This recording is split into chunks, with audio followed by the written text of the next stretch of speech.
buddies, this is Waylon Lewis. I'm coming to you live from Venice, California. I'm in an old surf shack. It's incredibly small. It's like I mean, you can see it, I guess. It's basically like a tiny house. So everything new is old again, as they like to say, or everything old is new again. So the coming job apocalypse. I hate to stop and talk about stuff in those terms, but there's an article in a recent New Yorker about the effect of automation on cars and the countless industries it'll affect. And some of these changes will take longer, and some will, some will happen sooner. But it's already happening, and as technology tends to do, as it took everyone out of cabs and into Uber and then Lyft, etc. Uber and Lyft, particularly Uber, have proven that they really don't care long-term about the jobs they've created. And the whole sharing economy, which all of us, sort of millennials and progressives and hipsters and weirdos everywhere, liberals, we all love the sharing economy. It sounds so cool, the idea that we could share stuff. But the reality is that the sharing economy is built on undoing the sort of liberal promise and the liberal accomplishments of much of the 20th century, like unionization. Much of the sharing economy is built on, like, I'm in an Airbnb right now.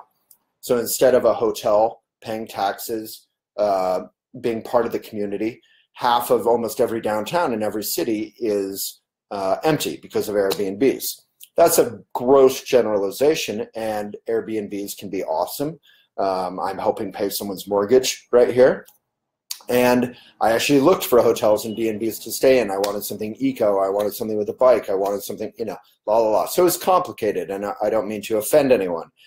But you can't really help but offend people these days if you even so much as open your mouth. And so all of us have to be willing to open our mouths and try to communicate and lighten up and figure things out. So the coming job apocalypse that will unfold or could unfold due to automation, the only way it wouldn't unfold is if we had a very progressive liberal government that was really making sure to retrain people. And Obama tried to do this a lot with miners, and then miners were still so highly resentful of him that they voted for Trump, someone who just obviously voted for a tax bill that will gut the middle class, let alone those who aren't so fortunate there. So again, generalizations, but a lot of truth, I'm afraid, to them. So what job will be safe in the coming era of automation? Well, it's incredibly obvious. It's not a lot of physical jobs. Already you go look at auto plants, and there's a couple human workers on a line supervising and watching over the work of countless arms and machines. This article in the New Yorker again went over the kind of how employment has flipped so quickly from being, blue collar, hundreds, thousands of jobs. All of Detroit, right, was fueled off of these auto jobs.